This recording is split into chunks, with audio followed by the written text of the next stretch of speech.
अस्सलाम वालेकुम जी, कैसे हैं आप लोग? सब ठीक ठाक है, खैरियत से। और एक दफ़ा फिर welcome to Tanveer says. Test match अभी चल रहा है वेस्ट इंडीज़ और इंग्लैंड का। आई थिंक कुछ कुछ थोड़े बहुत ओवर्स रह गए हैं। आज टेस्ट मैच का दूसरा दिन था और जिस तरीके से फेंटी लगी है वेस्ट इंडीज़ के बॉलर्स की, या आप इसको कह सकते हैं कि क्रिकेट की अल्फाज में हम कहते हैं जो पिद्दी लगी है, वो बहुत ज़्यादा लगी है। और बेन स्टोक ने और सिबली ने जिस तरीके से पार्टनरशिप उनकी हुई, या जैसे उन्होंने बैटिंग की, सेंचुरीज की दोनों ने। सिबले की जो अगर हम बैटिंग की बात करें, वो तो उसमें तो हमें कोई एक्स्ट्राऑर्डिनरी शॉट्स वगैरह नज़र नहीं आते। बहुत ज़्यादा स्लो बैटिंग वो करते हैं। लेकिन अगर हम बेन स्टोक्स की बात करें, उनकी जो बैटिंग है उस वो बड़ी खुली खुली डुली वो बैटिंग करते हैं। शॉट्स बड़े नेचुरल उनके पास जो खेलते हैं वो। आपने देखा होगा एक लॉन्ग ऑन पे उन्होंने एक छक्का मारा था, वो बिल्कुल एक सिर्फ टाइम किया था उन्होंने, तो कितना ज़बरदस्त वो शॉट गया। कहने का मकसद ये है कि इसमें कोई शक नहीं है कि वेस्ट इंडीज सॉरी इंग्लैंड के जो बैट्समैन हैं, उनकी पार्टनरशिप बड़ी अच्छी लगी। उन्होंने बैटिंग बहुत अच्छी की, स्टोक्स ने और सिबले ने। देखें, जब आपकी पार्टनरशिप अच्छी लगती है, फिर उसके बाद कोई आप एक्सपेरिमेंट करने की कोशिश करते हैं। एक्सपेरिमेंट किस तरीके से होता है? या फिर आप जब आप देखते हैं कि विद इन स्टम्प आप बॉलिंग कर रहे हैं, बॉल स्विंग नहीं हो रहा, सीम नहीं हो रहा, कुछ भी नहीं हो रहा, बैट्समैन बहुत कंफर्टेबल है, तो सेकंड प्लान क्या होता है? जो हमने फर्स्ट क्लास क्रिकेट खेली या टेस्ट इंटरनेशनल क्रिकेट खेली, तो फिर बॉलर को चाहिए कि बाउंसर्स पे आ जाए, बाउंसर्स ट्राई करे कुछ टाइम तक, राउंड ऑफ गिटा के बाउंसर्स करे, मतलब एफर्ट नज़र आए कि वाकई कोई एफर्ट नज़र आ रही है। गैब्रियल वेस्ट इंडीज़ के सबसे तेज़ फास्ट बॉलर हैं, उनकी तरफ से कोई बाउंसर्स मुझे नज़र नहीं आए। बेशक दोनों ने 100 किए, लेकिन इनको भी बाउंसर्स होने चाहिए थे। वो मिसिंग था बहुत ज़्यादा। आपने लास्ट टेस्ट मैच में देखा होगा कि जोफ्रा आर्चर ने और वुड ने जिस तरीके से वेस्ट इंडीज़ के बैट्समैनों को बाउंसर्स मारे थे, वो उस टाइप की बॉलिंग यहाँ पे होनी चाहिए थी, जो मैं फील करता हूँ। तब शायद हो सकता है कि वेस्ट इंडीज इंग्लैंड के जो बैट्समैन है वो पैनिक हो के फर्स्ट स्टेशन में शॉट्स खेलते तो विकेट्स में मिलती। लेकिन वो तो बहुत बहुत मतलब उनको टाइम मिल रहा था। बेन स्टोक्स भी आप देखें कि मार रोज की बॉल पे वो रिवर्स स्विंग मारने पे वो आउट हो गए, वरना मेरा ख्याल है उन्होंने शायद बहुत गलत शॉट खेला है। 200 रन तो कई उनकी नहीं गए थे। अफसोस तो उनको बाद में हो रहा होगा कि मैंने इतनी ज़बरदस्त बैटिंग की और मेरे 200 रन मिस हुए।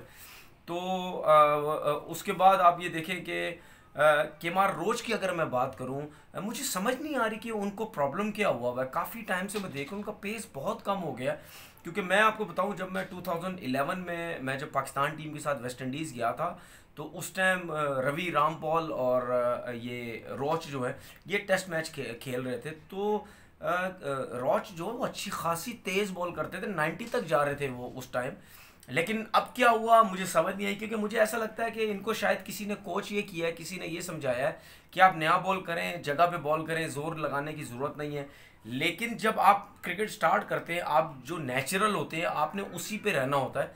आप कुछ रोज कोई स्लो बॉलर नहीं था। या तो चलो एक समझ आती है ना कि आप साथ में बैटिंग भी करते हैं, तो समझ आती है कि भाई आपने अगर लंबी क्रिकेट खेलनी है तो आप पेस थोड़ा सा कट डाउन कर दें, फिर बैटिंग की तरफ भी आपका ध्यान है, तो समझ भी आती है। आप T20 भी खेल रहे हैं, वनडे क्रिकेट भी खेल रहे हैं, तो थोड़ा सा जोर कम लगाऊं बॉलिंग में। लेकिन केमार रोच जो वो नहीं है, वो सिर्फ टेस्ट क्रिकेट खेलते हैं, लेकिन पेस इतना कम, कोई एफर्ट नहीं नज़र आती, कोई स्विंग नहीं, कोई कुछ भी नहीं।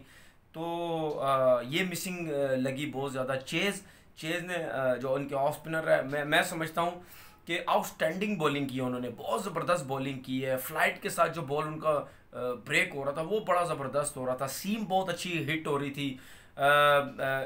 किसी भी बैट्समैन को उन्होंने कंफर्टेबल, मैं नहीं समझता कि बैट्समैन कोई बड़े आसानी से कंफर्टेबल था इनके ऊपर, चाहे बेन स्टोक भी खेल रहे हो।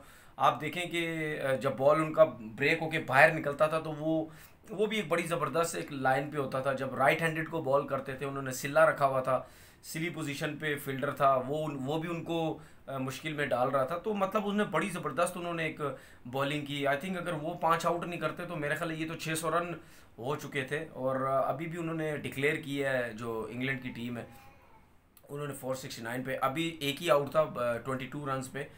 नाइट वॉचमैन उन्होंने जोसेफ को उन्होंने भेजा है। अभी मैच चल रहा था तो मैं आके एक वीडियो बनाने लग गया, अब शायद ख़त्म हो गया हो या कुछ ओवर्स बाकी हो।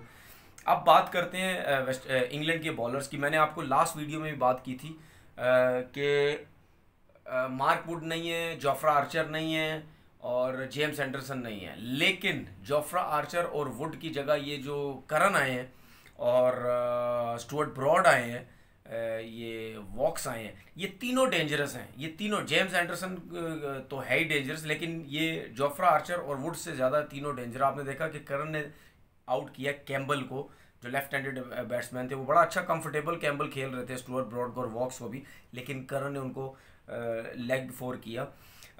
इन तीनों में सबसे अच्छी चीज़ जो मैंने पहले भी बोली थी, वो मुझे लगती है कि ये जोर भी लगाते हैं लेकिन आगे बॉल करते हैं, आगे बॉल करते हैं। अगर आप स्टुअर्ट ब्रॉड की बॉलिंग देखेंगे तो बहुत अच्छा खेले हैं बैट्समैन, उनको उनकी लाइन लेंथ बड़ी ज़बरदस्ती, दोनों स्विंग कर रहे थे, वो बहुत कंफर्टेबल तरीके से उनको खेले, उनको ज़बरदस्ती शॉट्स खेले नहीं है।